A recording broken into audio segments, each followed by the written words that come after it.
Okay, well, welcome back to IPH Live. I know there's some of you out there that are really excited about today's lesson, and I'm excited to go over it with you today as well.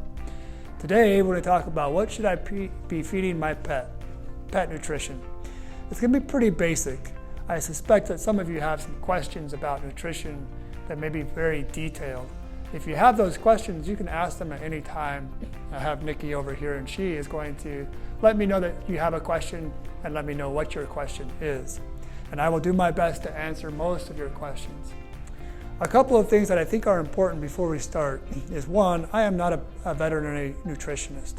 And there are veterinary nutritionists out there that we have access to. So some of these questions may best be answered by a veterinary nutritionist. But for the basics, that's what we're here for today. So first, basic nutrition for pets. We'll cover basic nutrition for pets. The second thing that I want to cover is what should I be feeding my pet, dog or cat? That's primarily what we'll be talking about today. And then we'll talk about how can I find a bag of dog food or a can of dog food that's going to be best for my pet. So first, basic nutrition. It is important to know that we are not the same as a dog or cat, which I know is pretty obvious, right? We live with our dogs, we live with our cats, and sometimes we feel like, well, I know what I should eat. Therefore, I know what my dog should eat, or I know what my cat should eat. And while a lot of that is true, and a lot of the principles of nutrition for us are the same as they are for our pets, what is not true is that the dog or the cat have different nutritional requirements than do people. The other thing that is important to know about nutrition is that consistency matters. And with consistency, we as people are not very good at being consistent, particularly when it comes to nutrition. And I think you know that. Because when we drive by McDonald's every day, we feel or smell and hear and see that temptation to eat what we should not eat, and then we go home and then we eat more of what we maybe should not eat. And so consistency falls into this responsibility that we have to choose what is best for our pets. And unfortunately, perhaps, convenience is our de facto. What that means is what is convenient to me is what my pet gets, for the most of us. So cats are obligatory carnivores. Humans are not. Humans are omnivores. Dogs are omnivores as well, but more predominance towards the carnivore side. So those differences play out in the nutritional requirements for our pets. We're not quite the same. So that's important to remember. Another thing that is important to remember when we consider nutrition, we have domesticated dogs and we have domesticated cats. Domesticated dogs are not the same as their ancestors, the wolf or the coyote or the fox. And a domesticated cat is not the same as the wild cats that we see. The cat is more in line with the wild cats than the dog is to their ancestors. So when we consider what an ancestral species is eating versus what our dogs should be eating, there is a difference between them. And that difference plays out in a lot of benefits. One, dogs live for a long time, much longer than their ancestral or wild counterparts do. And because of that, their nutritional requirements are going to be different. Okay, so that's just basic nutrition. The second question is, what should I be feeding my pet? We have this diagram, and we'll have this in our Facebook Live post, so you can refer to this in the future as I go through these one at a time. But there are 4 basic principles that we can follow when we are talking about what I should be feeding my pet, dog or cat. To start that, I will go over those 4 principles. Before, let's talk about maybe some questions that you have and perhaps some myths that are out there. On the second page of this diagram, there's two questions. What about raw diets and what about home-cooked dog foods? So I'm going to step out a little bit of my realm and say both are okay under certain circumstances. There are pros and cons to each. And we kind of let into that to start with, which is consistency matters. So when you cook at home, if you can cook at home, I think we all know home-cooked meals are best. I think you know that, I think I know that. At the same time, it's not always what's convenient. And because of that, we as humans often suffer from malnutrition, from the aspect that I don't have time to cook, or I don't have the right ingredients to make a well-balanced meal today, and the consequence is we suffer. That is particularly true for our pets. If you cook for your dog or your cat at home, and you're dedicated to the cause, by all means, you can do so.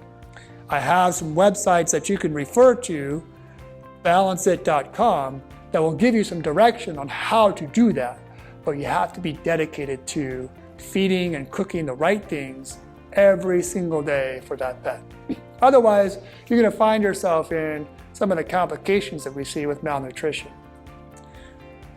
Raw diets. Just a note on raw diets. It is true that our wild species eat raw foods. That is absolutely, without question, true. There's a right way to do raw diets.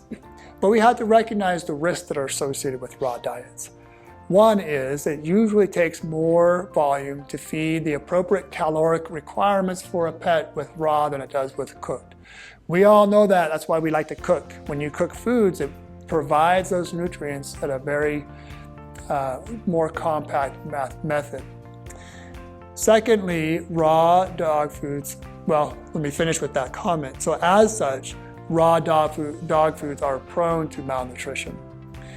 Secondly, raw dog foods, there's a reason why you don't eat raw hamburger. There's a reason why people get sick when they do eat raw hamburger, and they're the same, and that is contamination, food contamination, with Salmonella, Campylobacter, E. coli. All of those are the same problem for pets as they are for people.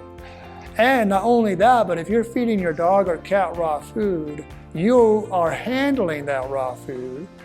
And as such, you and your family are exposed to those same potential problems as your pet would be. So just be aware of that. That's one of the risks associated with raw diets. As such, as a general rule, I don't recommend them. And as a general rule, I don't recommend home-cooked diets, with those exceptions. Okay, so let's move on then. What should I feed my pet? Due to our resilience or dependency on convenience, it is most convenient to feed a bag of dog food or a can of dog food to our pets. And fortunately, we have ways that we can look at them to know what is going to be best for them. So that's what's on here. There are 4 different principles that we can go to do that. To illustrate those 4 points though, I want you perhaps to go get your bag of dog food.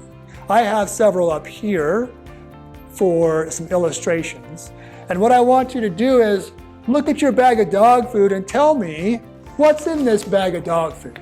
Here's a bag of cat food.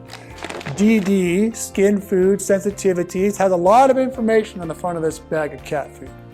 Has a lot of information on the side of the bag of cat food. Has a lot of information on the back of the cat food, and it has a lot of information on this side of the bag of cat food.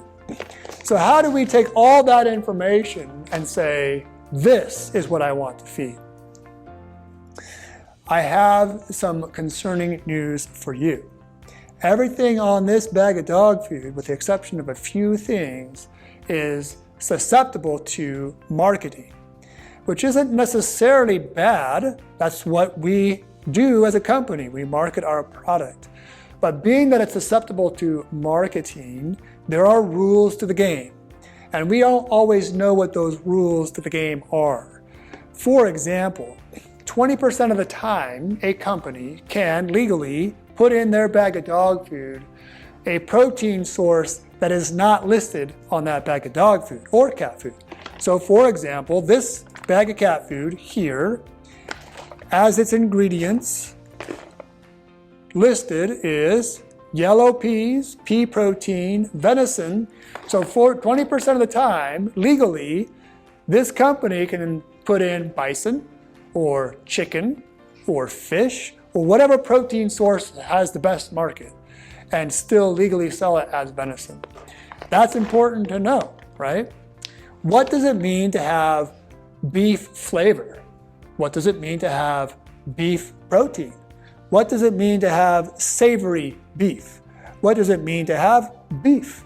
All of those have specific terminologies that a company can look at and market for that may not be exactly what you think it is. Okay, let's keep going. So this bag of puppy food, let's see what it has. It has chicken. It has chicken byproduct meal. Let's talk about byproduct meal. What does that mean? Who wants to feed their cat or their dog byproduct? Nobody wants byproduct. Unless you know what byproduct is. So what is byproduct? We all eat byproduct. You eat byproduct. It comes in the form commonly as a hot dog or a sausage, right? That's byproduct. Does that mean byproduct is not good for you? Does that mean it's low quality? Does that mean it's poor quality?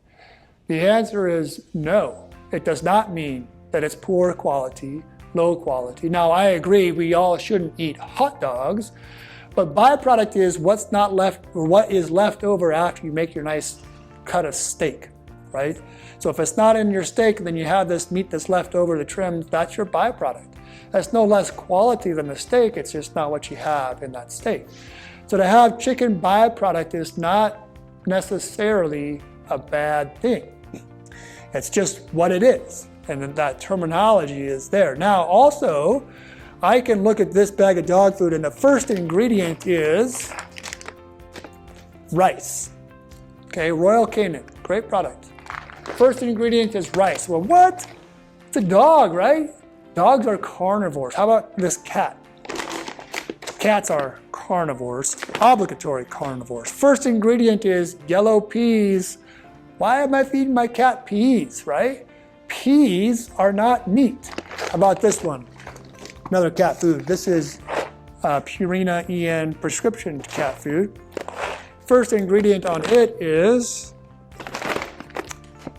hold on, wait for it. That's not in English. Oh, that's not English either. There it is.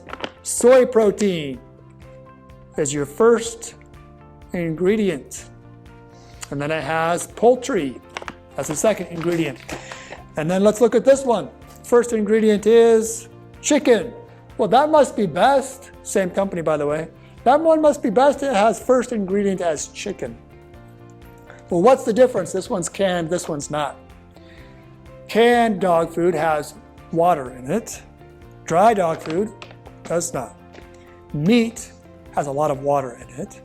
And when I weigh meat with water versus weigh meat without water, there's a big difference. Meat with water is going to weigh a lot more. Number one on the ingredient list. Meat without water is not going to weigh a whole lot. Number two on the ingredient list. Now here's a trick. Marketers know that you want meat in your diet. And so they can legally take their dog food and say, or their cat food and say, well, I'm going to go off of dry matter weight for everything but meat. And then they can put meat on the first of the list. So when you see a bag of dog food that's dry or a cat food that's dry and it has meat on the list, just know that it's probably not really different than the one that has soy or peas first on the list. They're just playing the game and they're making you feel like or think that this really has a lot of meat in it, when the reality is it's the same as the bag of dog food that's next to it. Okay? So now that I have completely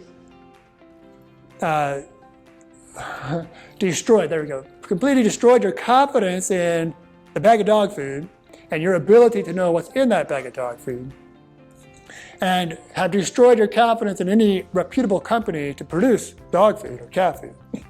Let me assure you that there are companies that do a good job with their bags of dog food and the bags of cat food and their cans of cat food. So we don't have to lose all hope. We do have some guidelines though. One is the AAFCO food statement. That's AAFCO. The AAFCO food statement, that's a third party, right? That's someone who's looking at this bag of dog food or this cat food, and they're gonna say, well, this bag of cat food right here meets the minimal nutritional requirements for an adult cat, right? And it's right there. Every bag of dog food has to have it. AAFCO food statement. Animal feeding test used. AAFCO food statement produces substantiate that Purina Pro Plan pet veterinary diets, EN gastroenteric feline formula, that meets the minimal nutritional requirements for growth of kittens and maintenance of adult cats. So that AAFCO food statement is what you can look for that says this meets the minimal nutritional requirements. It will also tell you, as it did right there, food diet trial or formulated. What's the difference? Formulated, food diet trial. If I have a bag of dog food and it's formulated, that means I have a recipe. And I pick up my recipe and it says put 4 parts meat, 4 parts corn, 4 parts whatever, right? And I put it together and I have a nutritionist look at it and they say, yep, that should be fine. And then I put that out on the market and you are the guinea pig. You now feed that to your pet and it probably will do fine. That's formulated. And the AAFCO food statement is going to tell you if it's formulated or if it's diet trial. Now a diet trial is a company who does the same thing, but then they take that bag of dog food and they feed it to a colony of dogs or a colony of cats. And then they watch those cats and they test their blood parameters, and then they test their body weight, and they make sure their body weight doesn't change, and they make sure that those blood parameters don't change. So in the end, you have this trial study. This bag of cat food or this bag of dog food did what it said it was going to do. And you can take that forward with confidence that, 1, it should not hurt my pet, and 2, it will do what it says it's going to do. So if you want any security behind the bag of cat food or dog food that you choose, look at the AAFCO food statement and it will tell you diet trial or formulated. So we carry, and I recommend that you go with a bag of dog food that is diet trial. Royal Canin, for example, Purina Pro Plan or Science Diet are companies that do that, and that's why I can recommend them. That doesn't mean that there are other companies that don't do a diet trial or have formulated dog foods that are bad for your pet. It just means I don't know, and neither do you. And neither does a company, for that matter, know if it's going to be good or bad for your pet. Okay, so those are the first two. Number 1, AAFCO food statement. Number 2, in the AAFCO food statement, is it diet trial or is it formulated? Okay, next, number 3. Number 3 is a little bit harder. You're going to have to do a little bit of work. And that would be contacting the company and asking them, what is the nutrient profile of this bag of dog food? And when you contact them, they will probably tell you, well, that's proprietary information. And then it is true. There is some proprietary information there. They don't want to give away their secrets. However, they should be able to give you the generalized nutrient profile. If they cannot, either they don't know it, that's bad, or they're trying to hide something from you. So if you contact them and ask for their nutrient profile, they should be able to provide that information for you that would be satisfactory to you as a consumer and proves that they know what's in there and that they have nothing to hide. Okay, so that's the third thing. The last thing that I would say is, what about the bag of dog food that says, feed this to all life stages? You can feed this throughout your entire life. Well, let me ask you the same question. Do you eat the same thing as a child, as an infant, child, adult, and as a geriatric person? Would you eat the same way? Does your grandpa eat the same way as your grandson. Do you, as you're 40, I'm still 41, do I eat the same way as I did when I was a teenager? I think it would be pretty easy rather to answer the question that that's not true, right? We eat different according to our life stages. Dogs and cats do as well. And so when you buy these bags of dog food, I do feel like they should be lifestyle appropriate or life stage appropriate. Feeding a bag of cat food or dog food that is for puppies, right? That would be appropriate. This meets the minimal nutritional requirements for a puppy. It doesn't say anything about maximal nutritional requirements, by the way. And this bag of dog food here, I'll show it to you, 7+. So this is your old dog food. These have different nutritional requirements. This one has a lot more on calcium and protein and a lot more on the calories. This one is less calorie dense and the calcium to phosphorus ratio is not so critical. So this will meet the minimal nutritional requirements as this, but it's a little excessive as well. So you don't want to feed the same dog food to them all. If you are feeding a all life stage dog food, just know you're feeding puppy dog food or cat food to all life stages. So you're feeding your dog or your cat as if you were feeding your infant child throughout the entirety of their life. That's how they do in all life stages, because once again, the AAFCO food statement says meets the minimal nutritional requirements for whatever, all life stages. Well, the maximal nutritional requirements of any pet is when they're a puppy or when they're a kid. Okay, so those are the 4 points, right? First, AAFCO food statement. Second, diet trial or formulated. Third, contact the company for a nutrient profile. And fourth, it should be lifestyle or life age appropriate. Let's talk about some myths, maybe some myth busters. I think it's important to know. So it's just some important pieces of information to know. When we look at our pets and we look at consumerism for our pets, this is about money. How much do we spend on our pets? We spend, the United States, billions with a B of dollars on cat food and dog food. We spend less than that on medical health for our pets. And then that's probably true for people. We spend billions of dollars on food for ourselves and maybe, less than that on our medical health. The same is true for pets. Billions of dollars go into dog food, into cat food. What does that mean? To me, that means there is a large market force to sell dog food. And there's a lesser market force to provide medical care for your pets. Right or wrong, that's the reality that we're faced with. So what does that mean? That means when you buy a bag of dog food, you are under the influence of that massive effort to sell dog food.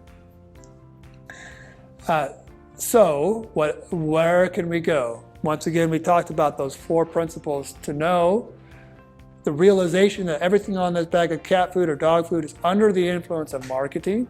It's just a game that they play. You can't judge them for trying to sell their bag of dog food or the cat food, but we have to realize that that is the force that we're under. So what's the new trend today? Recently it was grain-free, right? Grain-free dog food is the best. Why? Because these are carnivores, right? Cats eat meat. Dogs eat meat. When I think about a wolf or a coyote or a fox, well, what do they eat? They eat meat. So why would a wolf or a coyote or a fox eat corn, right? They can't be eating corn. Well, the truth is dogs, once again, are omnivores. So yes, they do eat carbohydrates. And the second truth is carbohydrates happen to be a very good source of energy. And the third truth is carbohydrates can be bad. Some of you maybe have celiac disease. I don't know, anybody out there have celiac disease? If you have celiac disease, you should not eat gluten. Well, I don't have celiac disease. And because I don't have celiac disease, there is not a problem with gluten for me. Some dogs and some cats have an allergy to corn. But the truth is, most dogs and most cats, if they do have a food allergy, it is to beef, number one, chicken, fish, and then dairy, and then you have grains below that. So food allergies is not a grain-free relationship. Secondly, some of you may be aware of a recall that happened about 2 years ago on grain-free dog foods. Well, this is a grain-free dog food, DD.